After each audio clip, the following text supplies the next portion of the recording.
magaalada muqdisho ee caasimada Soomaaliya maanta waxa ka furmay shirkii ay lahaayeen mucaaradka waxaana ka soo qayb galaya dhammaan madaxda mucaaradka ah laakiin waxa ku dhex jira xubno la shaqeeya villa Soomaaliya gaar ahaan Xasan Sheekh mucaaradku caadi ay u kala shaqeeyeen maanta rag ka tirsan xisbiga Xasan Sheekh dhaqaale ama guna ka qaata mucaaradkana in ay la safan yihiin iska dhigaya ayaa qayb ka ah waxaan ku hayaa waxa ka soconaya hotelka Jazeera ee magaalada Muqdisho oo sidaad halkan ka arki kartaanba ama shaashada idin kaga muuqanaysa ay ku qulqulayaan mucaaradkii ugu badnaa madaxweynaha hore Sheekh Shariif ayaa tagay ra'iisul wasaare hore Xasan Cali Khayre ra'iisul wasaarihii ku xigay Maxamed Xuseen Roble sidoo kale madaxweynihii hore ee Koonfur Galbeed gudoomiyihii hore ee baarlamaanka ahaana Shariif ninka lagu magacaabo waxa kale oo qayb ka ah xildhibaan Cabdiqaadir Cusuble oo murashax madaxweyne ah sanadii 2022 mas'uuliyiin looma kala harin xildhibaano ayaa ku jira oo xildhibaan Jey uu ka mid yahay xildhibaan Jeeso uu ka mid yahay mucaarad oo dhan uma kala harin shirkan wuxuu socon doonaa muddo 3 maalmood ah jimcaha ayaa la soo xirayaa sida uu qorshuhu yahay si hor dhacay warbaahinta ula hadleen sidoo kale goobta waxa buux dhaafiyay siyaasiyiin aad u badan waxa soo kale qayb lixaad la ka qaadanaya qurxinta iyo soo kale ka qayb qaadashada tabinta muuqaalada iyo soo kale warbixinada la xiriira shirka mucaaradka doorka warbaahintu waa ka xarig furteen sida muuqata dawladda kadib markii xarig iyo soo kale cagajugleyn iyo dhibaatooyin badan ay kala kulmeen xubno ka tirsan laamaha amaanka oo maalin qura la xiray 10 saxafi waxaad moodaa mucaarad ayaa shiraya markii la yiri warbaahinta in ayba u go'een dhinaca mucaaradka ah oo dawladii caqabado ay kala kulmeen dartood ay mucaaradka door bidaan si toos ayaan u tagaynaa hotelka Jazeera waxa ka soconaya ayaan kula wadaagaya balse marka hore soo dhawo muuqaalka like saar channelka subscribe soo dheh mucaaradka dhankiisa hadii aan kaaga warramay villa Soomaaliya iyaduna waxa la soo sheegaya in subaxnimadii saakay ahaa laamaha amaanku ay shir ku yeesheen waxaana laga shirayaa sidii laga yeeli lahaa mucaarad ku soo qulqulaya Muqdisho shirarka ay ku yeelanayaan magaalada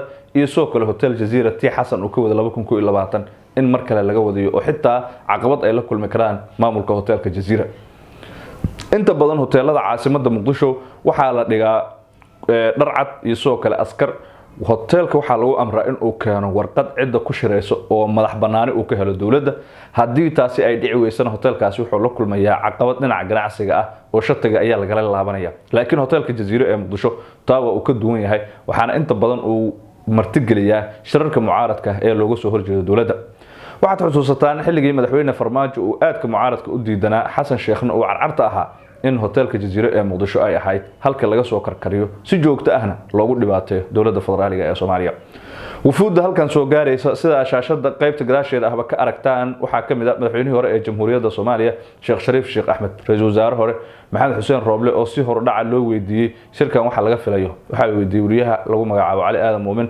wuxuuna u sheegay in wax Soomaali oo dhan anfac markaasi shirkan laga rajaynayo absida la qabo waa in Roble laftirkiisa oo Xasan Sheekh la shaqeeyo dawladdiisuna guna ka qaato ogow Roble waa ninkii isaga oo ka tirsan xisbiga Xasan Sheekh oo aan la ogeyn Farmaajo ka dhigay ra'iisul wasaare kadibna qiyaanay madaxweynihii isaga ra'iisul wasaaraha ka dhigay ee Farmaajo kadibna doorashada si cad markaasi ugu ololay dhinaca Xasan Sheekh fursadna ay u noqotay Xasan in uu mar kale markaasi wadanka hogaamiyo ninkii Roble ahaa ee shalay Farmaajo sidaas dhabarka ugu jabiyay maanta waxa la rumaysan inuusan u daahaynin mucaaradka ninkii xilka darajadaasi intaas la egsiyay ee Soomaalida baray hadii uu ku jazaaraba mucaaradku ninka ku dhex dhuuman kara ee Xasan u waramaya waxa la rumaysan yahay in uu yahay Maxamed Xuseen Roble dad badan ay tuhun ka qabaan Roble karti dhaqaale aqoon iyo khibrad gaar ah oo lagu dooranayo ma jirto oo Soomaalida waxay barteen isagoo ra'iisul wasaare oo laga dhigay ma jirto qaran Soomaaliyeed shaqo kale oo uu soo qabtay wuxuu rumaysan yahay in uusan isagu noqon karin madaxweynaha jamhuuriyadda oo aan la dooranayn laakiin uu iska qaato gunooyinkiisa iyo mushaaraadkiisa isla markaana uu ka hoos shaqeeyo Xasan ama qofkii kale ee uu arko inuu u wado dana dhaqaale dad badan oo khubaro ayaa sidaas qaba waxa kamid ah siyaasiga lagu magacaabo Maxamed Shiine oo bartiisa Facebook qoraal noocaas oo kale ah ku baahiyay sidoo kale waxa la rumaysan yahay in Maxamed Xuseen Roble natiijadiisa dhinaca doorashada murashax madaxweyne maadaama uu yahay percentage-ka uu haysto uu aad u hooseeyo isla markaana fursadaha waaweyn ee 6 murashax ee ugu horeeyay ay heli karaan ay yihiin Maxamed Cabdullaahi Farmaajo Sheekh Shariif Sheekh Axmed Xasan Sheekh Maxamuud Saciid Cabdullaahi Dani ra'iisul wasaare hore Maxamed Xuseen aan iraahdo ninka lagu magacaabo Xasan Cali Khayre iyo sidoo kale ninka lixaad oo markaasi noqon karo qof kamid ah madaxda hadda xilligan la joogo aanan saameynta lahayn laakiin imaaraadka uu soo dhisayo sida rumaysan yahay maxamed xuseen rooble imaaraadka laftirkiisu waa uu ku lug leeyahay dhaqaale badan ayuu siiyaa mucaaradkuna maanta shakiga ugu weyn ee shirkaasi dhexdiisa ay ka qabaan waa in waxa ay ka hadlayaan iyo qorshaha ay ku ballamaanba villada si dhibir loogu sii gudbiyo oo laga dhex waramo isla markaana mid loo kala jabiyo sida laga cabsi qabo shirka hadda waa uu furmay waa uu socdaa wax walba oo ka soo kordhana halkan ayaan kugu wadaagi doonaa rukumo bartayda YouTube muuqaalka like saar channelka subscribe soo dhinaca Villa Soomaaliya ay u galeena madaxweyne xashi maxamuud waxa uu la kulmayaa xubnaha isaga daacadda u ah sida laamaha ammaanka qaybahooda kala duwan iyo sidoo kale ragga ugu dhow ee saaxiibadiisa dhinaca siyaasadda marka la joogo sida wasiirka hadda gaashaandhigga laga bedelay ninka lagu magacaabo Cabdiqaadir Maxamed Nuur Jaamac madaxana furan wasiirka gaashaandhigga fiqi iyo sidoo kale xildhibaan Cabdiraxmaan Odowaa Abshir Bukhari iyo rag kale oo aad ugu dhow ayuu Xasan Sheekh la shiray saakay markii uu Jazeera shirka ka furmayay waxa ay ka wada hadleen waxa laga yeeri karo mucaaradka waxaana la isu xil saaray qof walba wixii uu qaban lahaa hoteelada qaar in lagu qashqashaado ayaa go'aan lagu gaaray sida ila wareedyo hoose ay sheegayaan inkastoo xaqiiqo rasmi aan loo hayn haddana waa sida malaha ay tahay in mucaaradka la doonayo in la caburiyo horay warsaxaafadeed kala duwan oo mucaaradka u soo saareen waxay dawladdu ku eedeeyeen in ay qaadayso tallaabooyin lagu dhabar jabinayo mucaaradka isla markaana dawladdu ay rabto inay ku sii joogto sidoo kale madaxweyne Sheekh Shariif shalay qoraal uu soo saaray wuxuu sheegay in ardaydii iskuulada iyo jaamacadaha age-kooda ama da'dooda la kordhinayo canugii oo 16 sano jira ayaa la leeyahay wuxuu jiraa 20 sano oo idikaar baa loo sameeynaya waalidkii oo aan ogeyn ayaana doorasho markaas uu ku sheegay mid la boobayo oo musuqmaasuqa oo qof iyo cod ugu yeeray markaas la qabanaya waa warsaxaafadeedka Shariif uu ku eedeeyay madaxweyne xashi maxamuud laakiin baaritaano aan sameeynay waxaan ku ogaanay in arrinkaasi uu jiro isla markaana degmooyinka qaar oo ay ka mid tahay degmada Yaaqshid aan hubinay in ay ka jirto dhibaato noocaas oo kale sidoo kale waxaan la hadalnay mid ka mid ah waalidiinta oo si cad u sheegaya in caruurtiisa isagoo aan ka warqabin sidii ay iskuulka u aadeen in loo soo gooyo kaarar da'dooda la kordhiyay sidoo kalena loo sheegay inay ka qayb qaadanayaan doorasho qof iyo cod taa oo laftirkeega noqon karta wax dambiya markii la eego canugaagi oo aad u dirsatay goob waxbarasho in uu tago xarun degmo oo aad aragto isagoo oo da'diisa la kordhiyay ID haysto sawirro iyo fara laga qaaday la leeyahay oo uu codeynaya waxay noqonaysaa iyadoo laftirkeeda wax aan markaas haboonayn dastuurkana ka hor imaanaya guddigii awal la eedeynayay ee halka dhinac inuu ka raranyo lagu eedeynayna ay ku cadaanayso tuhunka ay qabaan mucaaradka si kastaba ha noqoto maanta muqdisho shirkaasi culus ayaa ka jira xubnihii mucaaradka ayaa isugu imaanaya waxay soo saari doonaan warsaxaafadeed waxay ka hadli doonaan caqabadaha waaweyn ee dalka uu wajahayo dhaliilaha dawladda waxyaabaha ay ka gaabisay Xasan Sheekh waxa ay ku mucaaradayaan dalka halka uu u jihaysan karo doorashada nooca ay noqon karto wax ka bedelka dastuurka dhaqaalaha wadanka halku marayo dhinacyada ammaanka oo iyadu laftirkeeda ay ka mid tahay meelihii al-shabaab laga qabtay muddooyin hore inay dib ugu soo laabteen dhaqaalaha ayaa laga hadlayaa khilaafka dawlad goboleedyada iyo soo kale dawladda u dhaxeeya oo Puntland iyo Jubaland ay maqan yihiin waxa soo kale laga hadlayaa saamilayda siyaasadeed ee wadanka shirkan waa uu dhinacyo ballaaran yahay saddexdaasi maalin zaxmad iyo mashquul badan ayuu noqon doonaa wax walba oo xaqiiq oo warina oo la xiriira shirkaas ayaad kala socon doontaa bartayda si sharaf iyo karaamo leh waxaan kaaga codsanayaa inaad muuqaalka like saarto like waxay qurxisaa muuqaalada meel fog ay gaarsiinaysaa sidoo kalena waxaan ka codsanayaa inaad channelka subscribe soo tiraahdo aad iyo aad u mahadsan tahay nala soco waxaan kula wadaagi doonaa wax walba oo ka soo baxay shararka mucaaradka iyo dhinaca dawladda aad iyo aad u mahadsan tahay maalin wanaagsan soo bixiyo gudina loo sameeysto dadkana xoog lagu diiwaan geliyo doorasho laga qabana la yiraahdo arintaas waa khalad kumana imaanayo wanaag ka digaynaa waxaan maqalnaa mararka qaar sheekooyin fara badan magaaladan fadilaahi alxamdu shaqo badan laga soo qabtay ilaaha ku mahadsan subxaanahu wa tacaala maanta cidii rabta inay wax qabato bal hanagu qanciso sida ay rabta inay wax u qabato runtii dadka Soomaaliyeed waqtiga dheer oo dhibaatada ay ku soo jireen maalin walba waxay filayeen system kasta oo yimaado inuu ka fiicnaado kii ka horeeyay nasiib darro ma dhicin intaas waxaa sii dheer waxyaabaha saameynta ku yeeshay waxaa ka mid ah nolosha dadka arrimaha dhaqaalaha dalka sidoo u socdo aad iyo aad ay khatar u tahay waxaa soo bilowday lacag la'aantii lacagtii dalka tii waa la bixiyay sababta loo bixiyana waxa waaye habka canshuur kordhinta iyo cadaadiska ku socda ganacsiga wuxuu keenay dadka inay lacagooda la baxaan meesha ay ahaaday in la dhiirigeliyo dadka mataqaanaa soomaalida ah kuwa kaloo ajnabiga inay maalgashadaan. waxyaabaha cajiibka waxaa ka mid ah hay-adihii dowladda shaqadii la raba inay qabtaan kambaniyaal in loo samaysto oo kulligooda ribix raadis oo aan waxba soo kordhinaynin. kambani inuu canshuuro wax la aqbali kara maaha. annaga waxaan rab institutionada dowladda inay koraan, xoogeystaan, capacity yeeshaan, ayagoo shaqada qabtaan. canshuur in la kordhiyo waxaa ka horeysa institution saxa inaad keento. marka kambanina inuu ku canshuuro lacag kaa sameeyo, adigana dhididkaagii meel cidlaa inuu ku dhammaado, waxay keenaya waxaaga inaad la cararto. maanta waxay ahayd qof kastoo Soomaaliya inuu ula soo cararo xoolihiisa dalka, laakiin nasiib darro maanta waxay taagantay in lagala cararo. waxaan rabaa inaan aado qodobka amniga. dadaal waa la bixiyey, xaqiiqo waaye, laakiin muxuu ku soo dhammaaday? fashil oo ku soo dhammaaday. shabaab maanta meesha la joogo maxay ku dhaceen? waxay ku dhaceen istaraatiijiye la-aan, waxay ku dhaceen la tashi la-aan, waxay ku dhaceen caatifad. waxaan rabnaa inta waxaas laga baxo, eedaha aan macnaha lahayn inta la iska dayo, annaga mawaaqifteena ku saabsan shabaab macruuf, weligeena mawaaqifteedii haddana waa ka soo horjeednaa. waxaan uga soo horjeedno inay shabaab yihiin keliya ma ah, waxaan uga soo horjeednaa ficilada ay samaynayaan oo ay ka mid tahay isqarxinta, dilka gaadmada ah, dhibaatada shacabka, diinta islaamka ay ka been sheegayaan, dowladnimada Soomaaliya aysan ogoleyn. in lala diriro waxay u baahan tahay hawsha hadda sida ay ku socota si ka ballaaran. in lala diriro shabaab waa mas-uuliyad qaran. dowladda ayadaa waxay ku eedeysan tahay inay la dhuumato dagaalkii al-shabaab oo ay u qaateen in guul degdega laga gaari karo. annaga haddii guul laga gaarana dhiig uma cararayno oo waa shaqadoodii. laakiin haddii lagu fashilmay waxay ahayd in la yidhaha dagaalkii waa lagu fashilmay, maxaa tala ah? laakiin in eedo aan macno lahayn lagu wareegsan aadaa uga xunnahay. ciidankii Soomaaliyeed ee dhiigooda bixiyey ee naftooda ku waayey waa u hambaleynaynaa. ilaahay subxaanahu wa tacaalana waxaan uga baryaynaa inuu u naxariisto, qabrigooda u waasiciyo. waxaan aada uga xunnahay hoggaan xumada, musuq maasuqa keenay ciidanku inay niyad jabaan oo furmaha ay ka soo cararaan, iyagoo aan hubno inay diyaar u ahaayeen, laakiin asbaabta xaqiiqiga oo keentay inay ka soo baxaan furmaha ama dagaalka shabaabka ay u joogsa waayaan in la waajaha loo baahan.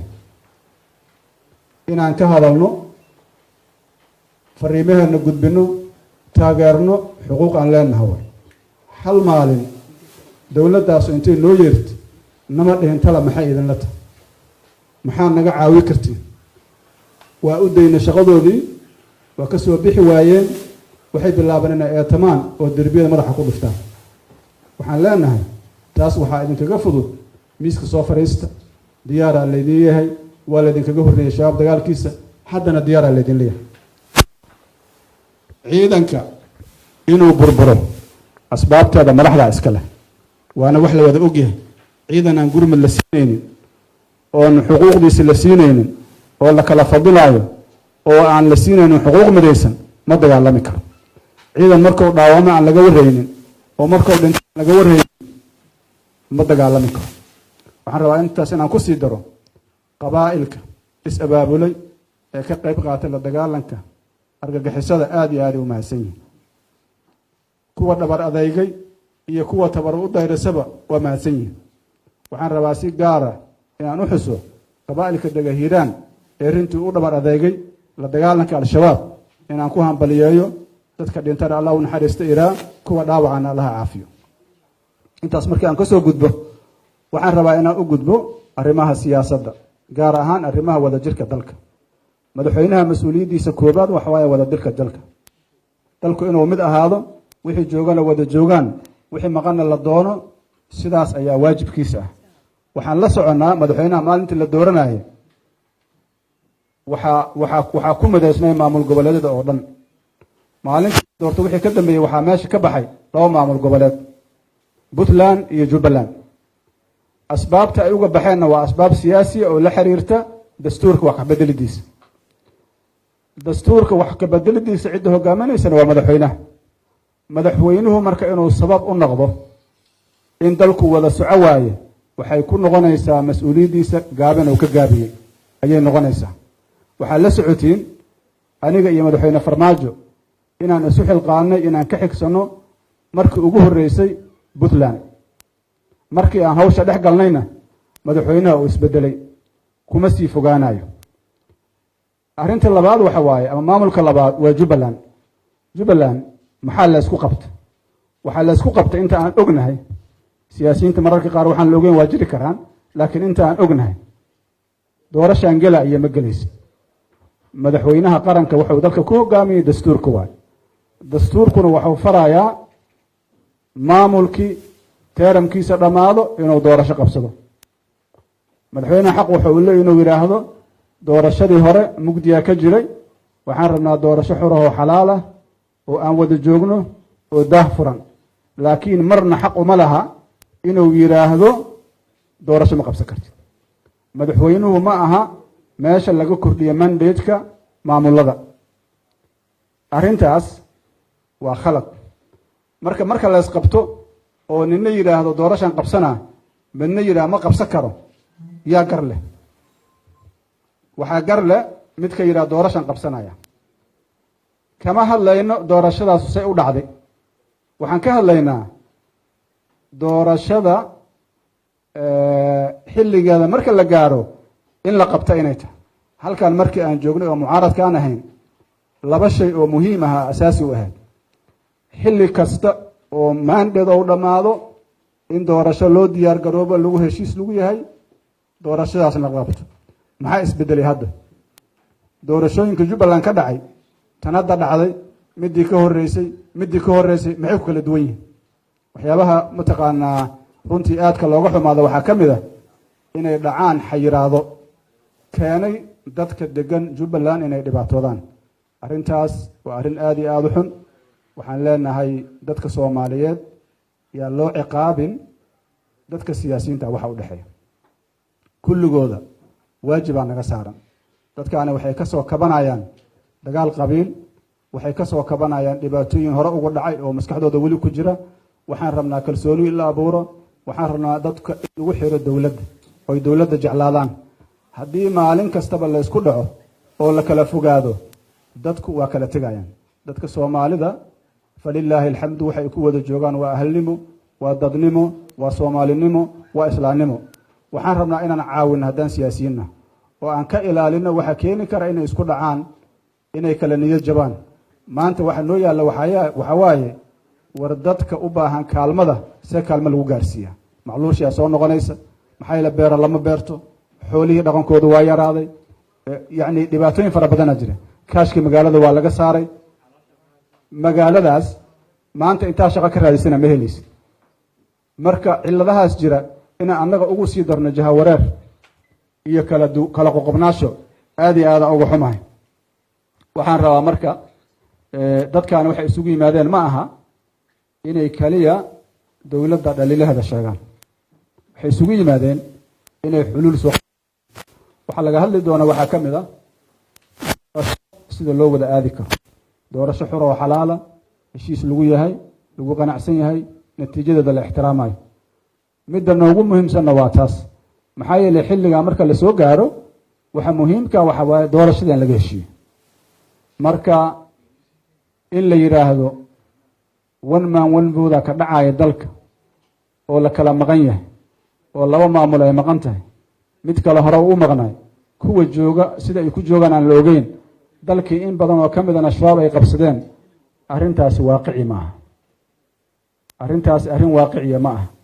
marka waxaa la rabaa laba arrin oo muhiima in laga shaqeeyo. midda koowaad waxa waaye doorasho maxaa lagu wada geli karaa, heshiis lagu yahay. midda labaadna waxa waaye shabaab iyo alqaacida si ula dirna. labadaas howlad ayaa noo taalla. dabcan howlo intaas ka badanaa jira, laakiin waxaan aaminsannahay labadaas inay ugu muhiimsan yihiin. hadday ogoshahay dowladdu inay miiska soo fadhiisato oo wixii ay halayso lagala hadlo, dastuurka ugu horeeya. dastuurka haddii laga heshiiyo waxa kale waa fududihi, waxa kale oo dhan dastuurkay ka dambeeyaan. marka dastuurkaba haddii laga heshiiyo waxa kale waa fudud yihiin. ama in la aado doorasho one man one vote, ama in shabaab lala diriro, waxay ka dambaysaa dastuurkan la bedelay maxaan ku idhahdaa yani sidii la raba loo bedeshay in laga heshiiyo.